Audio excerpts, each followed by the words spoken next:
today what I've come to share with you is our annual EY Africa Attractiveness Survey that we produce annually. To kick us off, to give you a sense of what the journey I'm going to cover, it's really to cover a few areas to actually show how has the continent fared in terms of attracting foreign direct investment. So if you look at the history of the study in terms of how long it's been running, we've actually been running this survey. This is the 9th year we're releasing it. It's actually turned out to be quite a useful document input to most governments and private sector, and it gets referred to a lot now and again in South African Parliament, even in the Kenya Parliament recently, the President used some of our stats. But essentially what we seek to do is to give a view in terms of how is the continent faring from continue to attracting, much more importantly, what we call private sector investment. Just to obviously level set in terms of methodology, I'm quite clear I'm with students here, so to make sure that we're all on the same page, how we go about executing our studies and driving our research, we work closely with an institution called Financial Intelligence, which is a division of Financial Times, UK. Our study focuses more on foreign investment into the continent, into private companies. So it excludes your government-to-government bilateral lending. So you will see China doesn't feature significantly in my report, but it is there, mainly because the bilateral deals, government-to-government, is not included in our numbers, and we feel sometimes that's a different measure. Secondly, it also includes the large M&A investment, which are purely equity-type based, and typically get stuck more in the company and don't move any further. So our investment is more on private company to private company, so companies in a similar industry doing investments in each other, but where the investment is in a more than 10% equity investment, we do count that. The reason why we focus on that type of investment is that this is the investment that gives the sense of how are private companies able to attract investment from similar companies, similar industries. More importantly, you are able to then track and trace the flow of that investment, because it mainly goes into working capital in terms of how many jobs does it actually create and what is the further impact and how many projects. So you'll see throughout my study, I refer to a number of projects that were done. These projects typically either expanding a plant, putting in place some new infrastructure, and number of jobs created. So that's really the level setting. So you'll see my numbers are different from the large M&A numbers you'd have seen, different from some of the World Bank numbers that include, as I said, bilateral type investment. I hope that gives you a sense of the type of methodology we are using. Then looking in terms of, so the journey I'll take you on over the sort of next 20, 30 minutes is really give first an economic overview, just to actually show you a sense of how the different regions within Africa perform economic perspectively. Then two, we'll actually talk about where has the foreign direct investment gone into, what sectors, what impact has it had in creating jobs, and which sectors are deriving the most investment. Two, we'll show you the different countries that stand out. And I think Adrian referred to the unicorns and lions, and I think you'll see some alignment in some of those numbers. So beginning with the big headline for our 2018 study. So our study covers January to December calendar year of 2018. So the big headline is really East Africa stands out as having had the fastest GDP growth, which really outpaced the rest of the continent. And if you look there, the top two countries in terms of GDP growth over the past few years, and we forecasted that to 2023, you can see that Ethiopia definitely stays well above the 6% range. It's peaked even at about 10% and so forth. So some really strong growth from 2015, but we believe that it will stay relatively above the 6%. Kenya itself, it's trading just slightly below 6%, so 5.5, 5.6, but we're expecting even Kenya itself to stay above 5.5. Now, these stats are important because any growth of 5% plus is really significant. Because if you think of the mature markets, Europe and large North America, those countries, a lot of them are actually growing below 1%. So these days, so the days of double-digit growth, unfortunately, those are gone. But anything above 5% is actually quite powerful. If we look at what has driven a lot of the GDP growth in these markets, yes, there's some FDI that's inputted, but there's been some specific policy reforms in specific sectors that the countries have done. Rwanda is the third one, so I'm showing the top two, so Rwanda is in that space. But East Africa as a region, really, I think three things would have done impressive focus in sort of economic transform. They've really, so Kenya, Rwanda, and Ethiopia to an extent, the technology sector, they've definitely opened that up. and allowed for a lot of foreign direct investment in there with some tax breaks, incentives to attract the likes of Google, Amazon to actually come up and set shop in there, even Facebook. So you're seeing quite a big drive in that. And actually, I think just yesterday, the government of Kenya released their sort of 3-year outlook and focus on which sectors. Then digital transformation continues to their big investment. Same as Rwanda, that's the big play. The second industry sector that's received quite a lot of attention. Sorry, go for it. Yeah. Yeah, go for it. Happy to take questions as I go along. Your FDI figures, does that exclude any belt and road investment? Any belt, Chinese belt and road infrastructure? Correct. Yeah, it's excluded mainly because that China investment is government to government.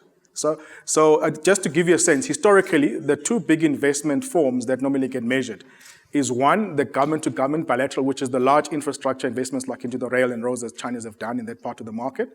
The second one is the debt lending, mainly banks and international banks. We generally exclude those 2 because our view, that's not a sustainable model.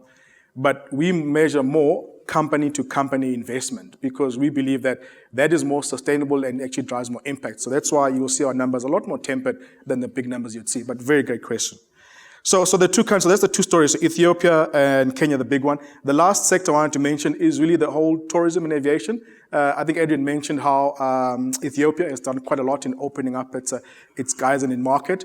But we've seen that focusing on attracting tourism, making it easy to enable for you to actually get a visa, getting a visa on arrival, even using technology, has increased a lot of visitors to the East Africa part of the world, which before never used to get quite a lot of tourism. To date, tourism in Kenya, I think, has hit just over the million visitors a year mark annually. Sounds spectacular, but if you compare to other larger markets in Europe, I think it's sort of Eastern Europe and stuff, some of those markets tend to attract as much as Brazil is the ones that want to pull out, over 50, close to 20 million, between 20 to 50 million visitors over a period of 5 years. So if you look at that, 1 million sounds fantastic over a 12-month period, but other mature countries are doing in the 20s and 30s. So it says, yes, East Africa has done well, but there's room to go. And that's a huge jump for Kenya from that perspective. So just some insights there. Then looking at the North Africa, so I'll give you region by region, what's happening in that market, and I'm sure you probably see quite an interesting slide. Egypt is back up there in terms of good GDP growth, and so is Morocco. If most of us remember 5 years back, Egypt went through the Arab Spring, a lot of the infrastructure was destroyed, everybody thought Egypt is going to go backwards. But they've actually bounced back, so giving 5% growth, and I'll tell you what's their secret recipe there. Morocco, another interesting one, they had all these sort of tourism attacks and a lot of a slowdown in that market. But both these markets, these countries have been able to, in the last 5 years, do a quick, significant turnaround, primarily by focusing on driving safety and security. So they've all stepped up personal safety, particularly in Morocco and in Egypt. Secondly, they also opened up their tourism, so easy to get a tourism visa into there, and they also gave some exemption to some Western European countries closer to the north, particularly French and other areas that traveled into there. That's driven up a lot of this growth. And if you think about a lot of people who travel are high net worth individuals who own companies themselves. So when they come visit your country, they then get to say, actually, it's an interesting place. I've seen a company that actually does similar products to me. And that's why you then get this business to business type investment happening, because they've actually been to see the country. They know it actually functions. They see the products, and it's actually, these products are similar to products that they offer. So tourism is a good lead for boosting economic growth, because the people who come visit, they themselves are business people end up looking. So those are the two big drivers that North Africa has done. So improving their safety and security, opening up for tourism from that perspective. So that's why you see great GDP growth. West Africa, which is the next region we look at, and I'm sure most of you probably ask me, where's Nigeria? So the big absent country there is Nigeria in terms of GDP growth. We'll talk about them a little bit later. But if you look at the top two this year, has really come out being Ghana and Cote d'Ivoire. Ghana, interestingly, has actually overtaken South Africa in being the largest gold producer on the continent, and probably even globally. So that's what's driven a lot of the Ghana growth. They've also discovered a bit of oil, but the other thing that they've done a lot more of, also relaxed their tourism visa requirements, easy to get into Ghana from that perspective. Also promoted a lot of tourism, stepped up their safety and security as well, which is some of the challenges their neighboring country, Nigeria, has had. So it's becoming quite prevalent that if you want to be able to attract tourism and also enable business people to do business in your country, local domestic safety and security becomes important. So gone are the days where you want to prioritize your foreign protection, the military and army. It's more about your policing, applying technology to improve reaction time within your domestic market. So that's the Ghana story. So really the gold in tourism. Cote d'Ivoire, another interesting one, because if you all remember, probably close to 10 years now, the big wars, the country was also pretty much ran down. The African Development Bank was headquartered there. It moved to Senegal because of the challenges. They've taken time to rebuild, and they've opened up their market significantly. Two areas they've focused on, energy, and more importantly, renewable energy. So big solar projects being driven there, hydro as well. So actually now Cote d'Ivoire has become a fully self-sufficient energy producer and also now supplies most of the rest of Western Africa, Senegal, some of those other countries. So energy, big investment. And I highlight renewable energy because there's a lot more funding available these days for clean energy versus your traditional energy, which we drive in South Africa, which is coal-based.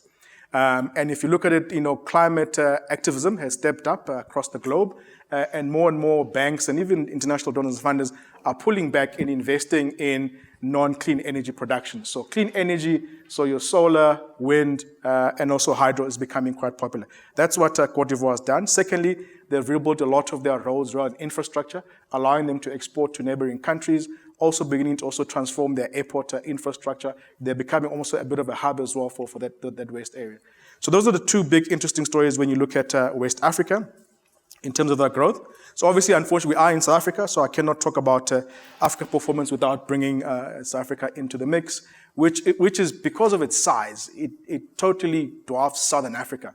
So, which is why we pulled out South Africa, only because South Africa's performance largely impacts the rest of Southern Africa performance. So if you look at where South Africa currently stands, we've obviously had our slowdown in 2018. We've hit negative in 2019. Looking at the forecast, and this was quite generous. I think it was before a lot of some of the negative news we've received to date. I'm sure if there was to redo this forecast, it'd be much more tepid. But there was strong belief, I think probably 3-4 months back, that we could breach the 2% mark. If you ask me the revised forecast and taking on from the Finance Minister's presentation, I think the last 2 days, we're probably gonna, if we crack 1% over the next 5 years, we'll be fortunate. So the view was we could breach 2% over the next 5 years, but right now, a lot of fundamental things to be done. Question at the back. So I was just curious about the forecasting as well, because the previous slides, everyone's number had a downward slope. Yeah. And we had an upward slope. So I just want to know what influences your forecast in that sense. Actually, a very good question. So there's a famous saying that once you're down, the only way is up. So if we had focused, no, but I mean, it's a reality because, once you go into recession, everybody rallies to the party and you really have to work hard to put it up. So there are quite a few things that I think in 2018, because remember, our cutoff was December 2018. So all the negative news has been really the last 9 months that we've really now realized that, geez, hang on, actually government is broke and SOEs are demanding more money. 2018, we were still very much hopeful. Remember, that was almost the first 12 months of Ramaphosa. We were all very positive. The government came out with very meaningful reform policies and growth plans that we all could say, actually, these are fantastic. If they do this, everything will be right. And remember, that was when even Moody's kept us stable. Everybody was really part of it. So that's when this forecast was done. So because of that, so another indicator is that if your government comes out with clear economic reform policy, shows steps to that, the rating agency and also economic growth forecast economists will give you an opportunity to say, actually, you know what? We think there is a plan. But a plan can only take you that far. It's if you don't have a plan that they'll hammer you down or to then say, enough from that. The other markets, because they had peaked. And if you look at the mature countries, basically where we're exporting to, so the US, China, and Europe, those are slowing down. So therefore, that then says Africa cannot continue to be driving that big growth in those markets.